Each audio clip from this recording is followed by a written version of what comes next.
The drums of war echoed across the land, a foreboding sound that sent shivers down the spines of those who heard it. King Ben-Hadad of Aram, a ruthless and ambitious ruler, was on the move, his eyes set on expanding his already vast empire.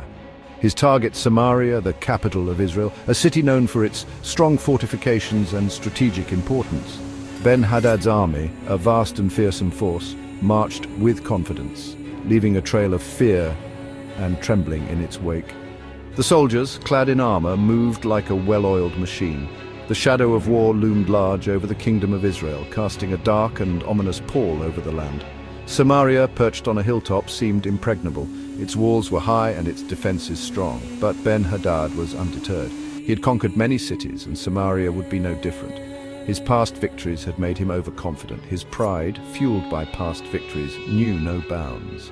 He believed that no city could withstand his might. He was determined to crush Ahab, the king of Israel, and claim Samaria as his own. The confrontation between the two kings was inevitable.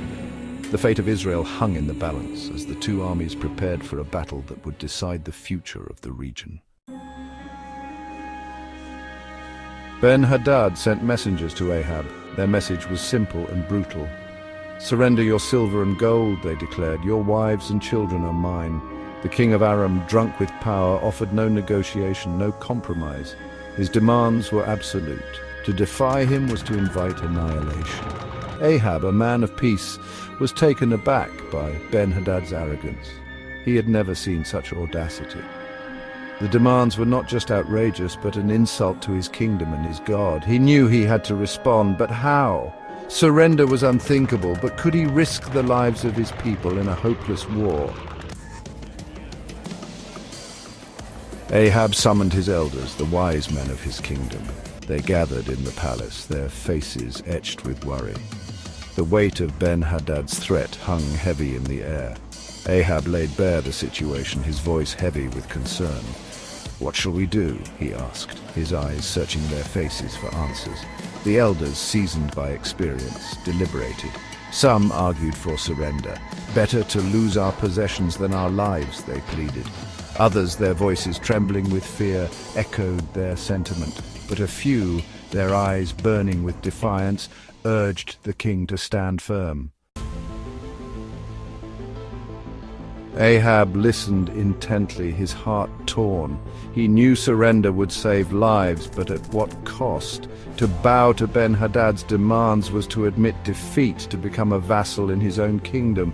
Ahab, though a man of peace, was no coward. He would not let his people be humiliated, his God dishonored. "Tell Ben-Hadad," Ahab declared, his voice resonating with newfound resolve, "that I will not surrender to his demands." His words, though measured, carried the weight of defiance. The elders, surprised by their king's courage, nodded in agreement. Ahab had chosen the path of resistance, a path fraught with danger but paved with honor.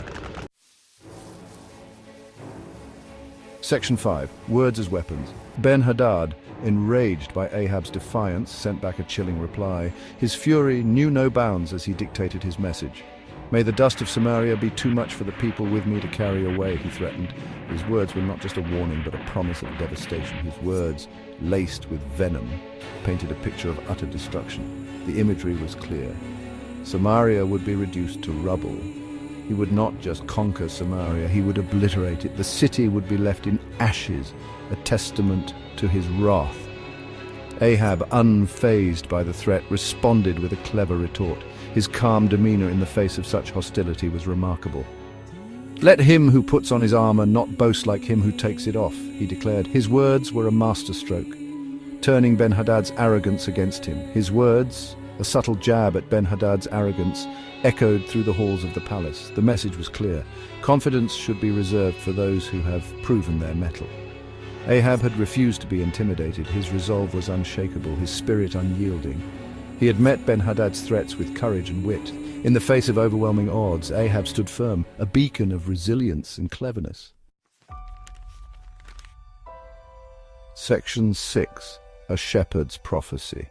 As the shadow of war grew darker, a prophet approached Ahab. He was a humble shepherd, chosen by God to deliver a message of hope. "Do not be afraid," the prophet reassured Ahab, "for the Lord has promised you victory." His words, imbued with divine authority, pierced the veil of fear that had descended upon Samaria.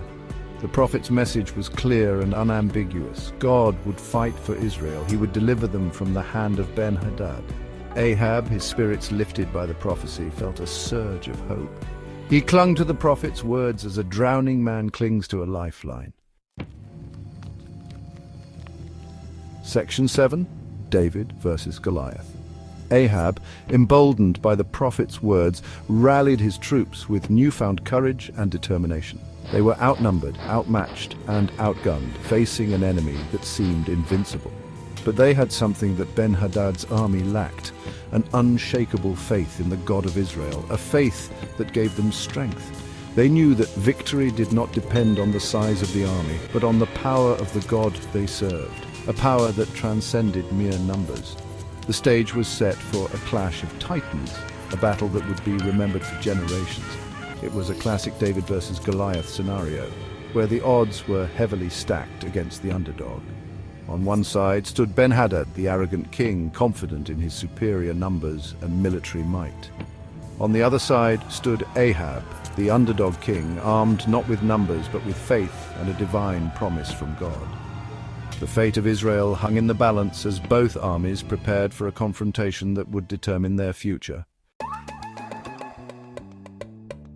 Section 8. Intoxicated by pride. As the sun rose, casting long shadows across the battlefield, Ben-Hadad made a fatal mistake. Confident of victory, he ordered his officers to feast and celebrate. "Drink and be merry," he commanded, "for tomorrow we will plunder Samaria."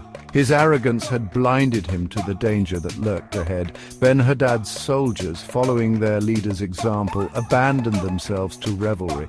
They ate and drank, sang and danced, oblivious to the impending doom. Their camp, once a symbol of strength and discipline, had transformed into a scene of drunken chaos. They had fallen into the trap of overconfidence. Section 9. The tables turn. Meanwhile, Ahab, following the prophet's instructions, prepared for battle. He divided his small army into two companies, one led by himself and the other by the governors of the provinces.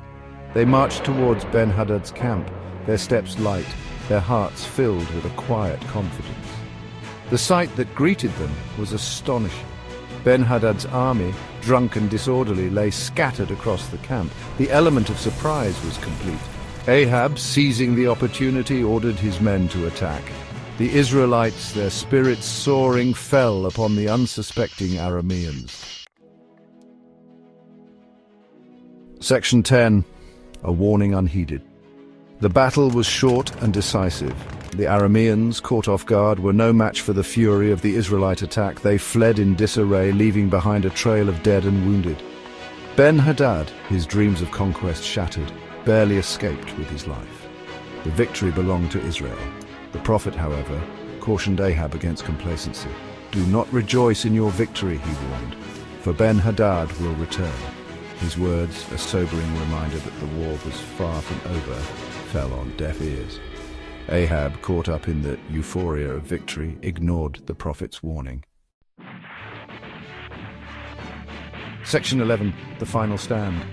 A year later, Ben-Hadad, his wounds licked, his pride wounded, returned. This time, he was determined to avenge his humiliation. He had learned from his mistakes. He would not underestimate Ahab again. He would crush him and his God. The two armies clashed again, this time on a plain near Aphek. The battle raged for hours, a brutal dance of death and destruction. But the outcome was never in doubt. God was on the side of Israel. He fought for them, scattering the Aramean army like chaff before the wind. Section 12. Mercy and a stern reminder. Ben-Hadad, defeated and humiliated, was captured. He was brought before Ahab, his fate hanging in the balance. Ahab, moved by a strange sense of compassion, spared Ben-Hadad's life. He made a treaty with him, allowing him to return to his kingdom. The prophet, however, was furious. He confronted Ahab, his voice trembling with righteous anger. Because you have let go out of your hand a man whom I appointed to utter destruction, therefore your life shall go for his life, he declared. Ahab's act of mercy, though well-intentioned, had incurred God's displeasure.